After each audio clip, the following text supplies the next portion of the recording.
کرسی پر نماز پڑھنا جائز یا ناجائز؟ کرسی پر نماز پڑھنا کیسا ہے؟ اگر ناجائز ہے تو اس کی کیا وجہ ہے؟ فاروق احمد انڈیا سے۔ کرسی پہ نماز پڑھنا خلاف سنت ہے۔ رسول اللہ صلی اللہ علیہ وسلم کی جب طبیعت خراب ہوئی، آپ بیمار ہوئے، تو آپ صلی اللہ علیہ وسلم نے زمین پر بیٹھ کے نماز پڑھائی ہے۔ اس پر پوری امت کا اجماع ہے کہ اگر آپ کی طبیعت خراب ہو، آپ زمین پہ بیٹھ کے نماز پڑھیں، اور اگر آپ سے گھٹنے موڑے نہیں جا رہے تو آپ پاؤں کو قبلہ رخ کر لیں۔ یعنی ایسی صورت میں پاؤں کو قبلہ رخ کرنے میں کوئی حرج نہیں۔ ہم نے بڑے بڑے علماء کو دیکھا ہے، بڑے بڑے بزرگان دین کو دیکھا ہے کہ جب ان کی طبیعت خراب ہوتی تھی وہ زمین پہ بیٹھ کے پاؤں بالکل قبلے کی طرف پھیلا لیا کرتے تھے، کیونکہ ان کے لیے پاؤں کو فولڈ کرنا، ٹانگوں کو فولڈ کرنا مشکل تھا۔ تو آپ پاؤں سیدھے کر کے نماز پڑھیں، اور اگر آپ کو ٹیک لگانے کی ضرورت ہے تو پھر ایسی کرسی جس کے پائے نہ ہوں، تاکہ وہ زمین پہ یعنی ہو اور پیچھے اس پہ ٹیک لگائیں۔ یہ جو کرسیوں پہ نماز پڑھی جا رہی ہے، یہ اس لیے سنت سے دور ہے۔ اس چند وجوہات ہیں جو میں نمبر وار آپ کے سامنے بیان کرتا ہوں۔ پہلی وجہ تو یہ ہے کہ نبی صلی اللہ علیہ وسلم نے زمین پہ بیٹھ کے نماز پڑھی ہے۔ اگر آپ ایسا کریں گے کرسی پہ بیٹھ کے تو یہ اس کے خلاف ہو جائے گا۔ دوسرا نقصان اس میں یہ ہے کہ آپ جب زمین پہ سر رکھ کے سجدہ نہیں کر سکتے، تو بیٹھ کے اگر آپ سجدہ کریں گے تو وہ کم از کم زمین کے قریب پہنچ جائیں گے۔ اس میں تواضع زیادہ ہے۔ اگر کرسی پہ بیٹھ کے آپ سجدہ کریں گے تو زمین سے دور ہوں گے، قریب نہیں ہوں گے۔ تو سجدے کی سنت بھی زیادہ اچھی اسی صورت میں ادا ہو سکتی ہے جب آپ زمین پہ بیٹھ کے سجدہ کریں۔ یہ دو فرق ہو گئے۔ تیسرا فرق کیا ہے کہ کرسی کی وجہ سے صف میں خرابی ہوتی ہے، جبکہ زمین پہ بیٹھ کے آپ نماز پڑھیں گے تو صف نہیں ٹوٹتی۔ کرسی اگر آپ صف میں رکھ لیں تو آپ دیکھیں کہ وہ جو کرسی پہ بیٹھے ہوئے صاحب ہیں ان کی ٹانگیں آگے جا رہی ہوتی ہیں، اور صف تو بنتی ہے ایڑیوں سے، تو سب کی ایڑیاں ایک لائن میں ہیں، اور جو کرسی پہ بیٹھے ہوئے صاحب ہیں ان کی ایڑی آگے ہوتی ہے۔ یہ تیسرا نقصان ہے۔ چوتھا نقصان یہ ہے کہ کرسی کی وجہ سے صفوں کو سیدھا کرنا بہت مشکل ہوتا ہے۔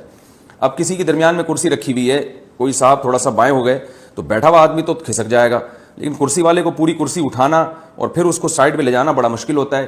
اسی وجہ سے ہم نے دیکھا ہے کہ وہ بعض دفعہ صفوں میں جگہ خالی ہوتی ہے، اور وہ جو نمازی ہیں وہ کرسی پہ بیٹھے ہوئے ہوتے ہیں اور درمیان میں جگہ خالی رہ جاتی ہے، صف بن نہیں پاتی ہے۔ پانچواں نقصان یہ ہے کہ یہ مسجد کے اکرام کے بھی خلاف ہے۔ بلکہ اس سے پہلے میں بتاؤں گا، اس میں غیر مسلموں کی مشابہت بھی ہے۔ جو غیر مسلموں کی جو عبادت گاہیں ہیں ان میں میز اور کرسیاں ہوا کرتی ہیں۔ آپ چرچ جائیں، اس میں ڈیسک رکھے ہوئے ہوتے ہیں، وہاں بیٹھ کے لوگ عبادت کر رہے ہوتے ہیں۔ 1000 سال سے زیادہ ہو گیا، 1400 سال ہو گئے، مسلمانوں کی مسجدیں ہمیشہ سادہ ہوتی ہیں، اس میں فرنیچر نہیں ہوتا۔ تو اب مسجدوں میں بھی فرنیچر آنا شروع ہو گیا ہے، تو اس میں غیر مسلموں کی مشابہت بھی ہے۔ اور چھٹا فرق یہ ہے، چھٹا نقصان کرسیوں میں یہ ہے کہ کرسیوں پہ بیٹھ کے جو یعنی اس میں مسجد کی بے اکرامی ہے۔ مسجد کی بے اکرامی اس لیے ہے کہ آپ کو پتہ ہے ہمارے ہاں کچھ تمیز تھوڑا سا مارکیٹ سے کچھ شارٹ ہی ہے۔ جب کرسی سے لوگ اٹھتے ہیں تو اس کو سیدھا کر کے ایک جگہ پہ نہیں رکھتے، جہاں پڑی ہے وہیں کی وہیں چھوڑ کے چلے جاتے ہیں۔ 2-4 لوگ ہوتے ہیں جن کو ابا دادا سے کچھ بہت زیادہ انہوں نے تمیز سیکھی ہوتی ہے، وہ ذرا سلیقے سے کونے میں رکھ کے چلے جائیں گے، لیکن اکثر لوگ کرسیوں کو ایسے ہی چھوڑ کے چلے جاتے ہیں۔ اور گھٹنوں کی بیماری بہت تیزی سے پھیل رہی ہے۔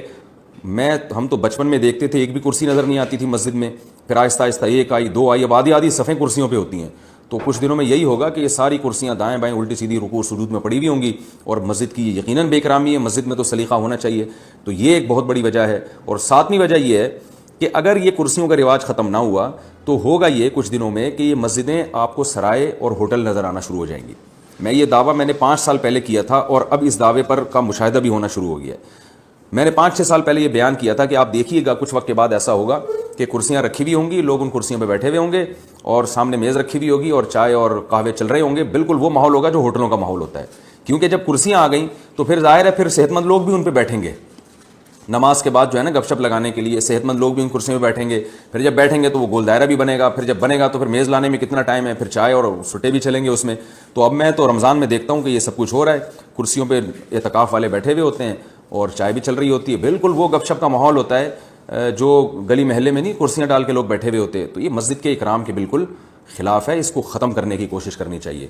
صرف ایک صورت میں کرسی کا استعمال جائز ہے کہ یہ تمام یعنی آپ کے لیے زمین پہ بیٹھنا کسی صورت میں ممکن ہی نہ ہو، اور ٹانگیں پھیلا کے بھی نہیں بیٹھنا ممکن ہو آپ کے لیے، اور نیچے ٹیک لگا کے بیٹھنا بھی آپ کے لیے ممکن نہ ہو۔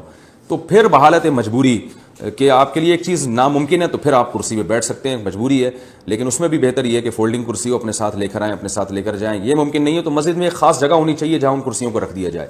تو یہ اس پر ائمہ کرام کو، مساجد کے اماموں کو چاہیے کہ اس پہ جو ہے وہ نوٹس لیں، اور مسجدوں میں جو کرسیوں کا رجحان بہت تیزی سے بڑھ رہا ہے اس پہ جو ہے نا اس پہ کنٹرول کرنے کی کوشش کریں۔ آرام طلبی تو بڑھتی چلی جا رہی ہے، کچھ دن میں ایسا ہوگا کہ کرسیوں کے بجائے اب صوفے آئیں گے، آپ دیکھیے گا باقاعدہ صوفے آئیں گے کہ بھئی اب سخت جگہ پہ بیٹھا نہیں جا رہا, صاحب کو ڈاکٹر نے کہا ہے کہ آپ سخت جگہ پہ نہ بیٹھیں, نرم جگہ پہ بیٹھیں, تو پھر وہ باقاعدہ صوفے آئیں گے.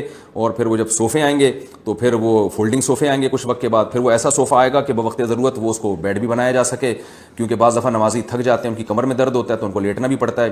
تو وہ پورا ماشاءاللہ گھریلو ماحول بن جائے گا, آپ کو گھر جانے کی ضرورت نہیں رہے گی.